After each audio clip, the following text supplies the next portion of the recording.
सदन में गृह मंत्री ने भी किया कि साहब गलती नहीं बल्कि ब्लंडर, नेहरू जी ने ब्लंडर किया। तो सर पीओके मतलब नेहरू का ब्लंडर जो हम हिंदुस्तानी भुगत रहे हैं। अभी मजा आएगा ना भिड़ो।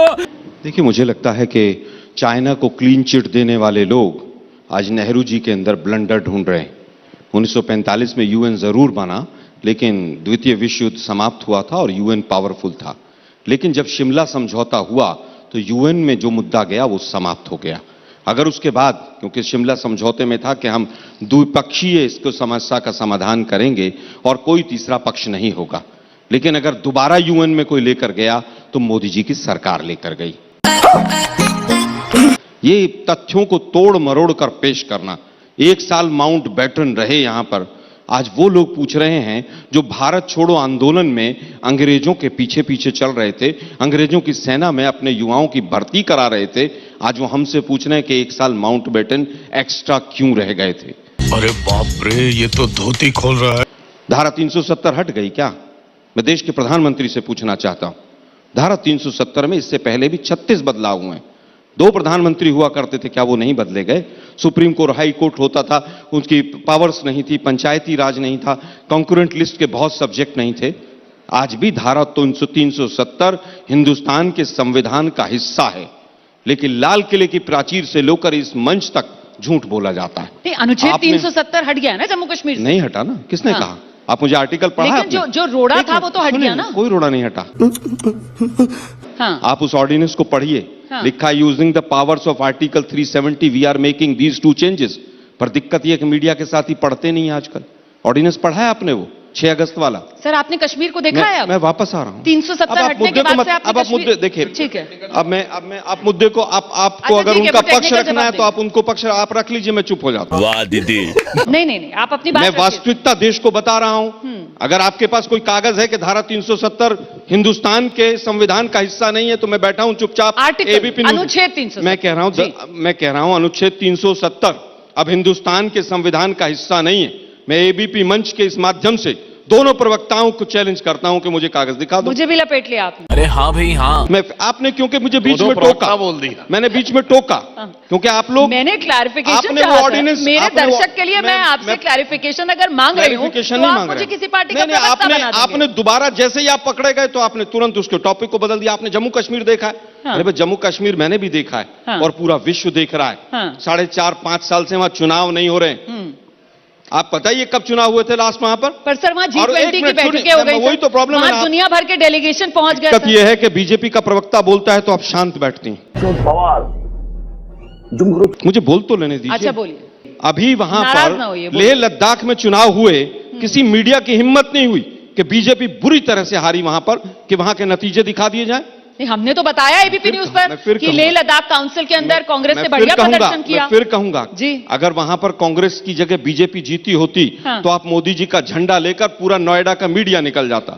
शांति से मेरी बात को सुनिए, अदरवाइज मेरे पास सारे तथ्य हैं। क्या बात है सर, क्या बात है सर। जो लोग कहते थे कि हम वहां पर तिरंगा नहीं उठाने देंगे, उनके साथ तो 6 महीने सरकार चलाई आपने। पीडीपी के साथ जो कॉमन मिनिमम प्रोग्राम बना, उसमें पहले पेज पे 6ठा पॉइंट क्या था कि धारा 370 को हम मजबूत करेंगे। क्या था कि नहीं था? केवल रोटियां सेकने से देश नहीं चलता है। सुधांशु जी, बिल्कुल टेक्निकल जवाब 370 पर क्या देश को भ्रमित कर रही है मोदी सरकार? देखिए, धारा 370 के ही प्रावधान का प्रयोग करके धारा 370 को समाप्त तो निष्क्रिय किया जाता है। ये वैसा ही बचकाना तर्क है। अब मुझे आर्टिकल पढ़ के सुना दीजिए। अरे सुनिए मेरी, अब आप बोल रहे थे, अब सुन लीजिए प्लीज। ये वैसा ही बचकाना तर्क है कि भारत की आजादी का विधेयक ब्रिटिश पार्लियामेंट में पास हुआ था, इंडिपेंडेंस ऑफ इंडिया एक्ट। तो आप कहेंगे कि हम आजादी नहीं हुए क्योंकि आप तो ब्रिटिश पार्लियामेंट के एक्ट से इनेक्टेड हुए।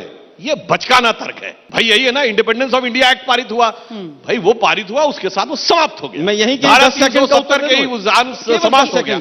ये बोलने उसके बाद अपना मिनट, अब आप बोल रहे तो मैंने डिस्टर्बेंस नहीं किया सर। अब ये भी बता रोमाना जी है ना, क्या बढ़िया था गुरु। सिर्फ इतना नहीं, सुनिए, ये 15 अगस्त 47 को ये बात कह रहे हैं। मैं कहूंगा करोड़ों दर्शकों से जो देख रहे हैं जाके चेक करिए। 1 साल तक भारत का आर्मी चीफ कौन था? जनरल रॉय बूचर, अंग्रेज था। फिर आपको क्या जरूरत थी वहां जाने की? भारत का एयरफोर्स चीफ कौन था? 1954 तक अंग्रेज रहा है। पहले एयर चीफ मार्शल एल्महर्स्ट थे, फिर गेराल्ड गिब्स 1954 तक, नेवी चीफ 1957 तक। 1968 तक इसीलिए जॉर्ज पंचम की प्रतिमा लगी रही। भाई, अरे भैया, अंग्रेज का आर्मी चीफ था, अंग्रेज का एयरफोर्स चीफ था, अंग्रेज का वो था, अंग्रेज बैठा हुआ था, माउंटबेटन बैठा हुआ था, काहे चलेगा भाई यूएन? ये तो समझ से बाहर की बात है।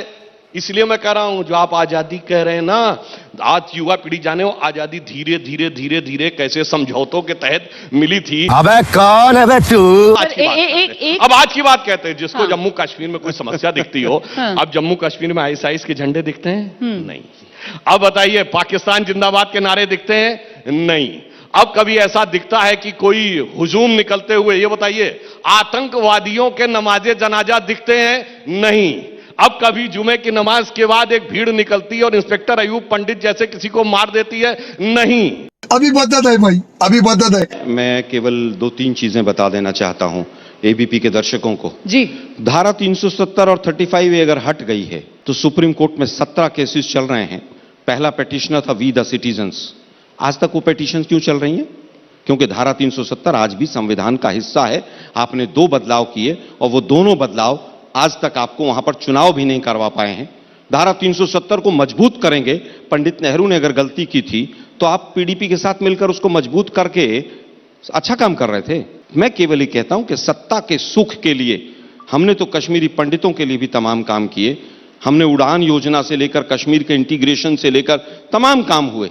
लेकिन जब आपकी सरकार आई और वहां पर भी और यहां पर भी, तो वहां पर जिस तरह से राशन की भी कमी हुई और जिस तरह से कश्मीरी पंडितों ने प्रदर्शन किए, आपने कश्मीरी पंडितों पर भी केवल वोट मांगी, जम्मू कश्मीर पर केवल वोट मांगी, हिंदू मुसलमान जम्मू कश्मीर के तमाम चीजों को लेकर करके आपने दूसरी जगह पर वोट मांगी। और यही कारण है कि आपकी नीति और नीयत में फर्क था, गलती थी, इसीलिए आज तक आप वहां पर चुनाव नहीं करा पाए। तोबा तोबा तोबा, थारा मूड खराब कर दिया।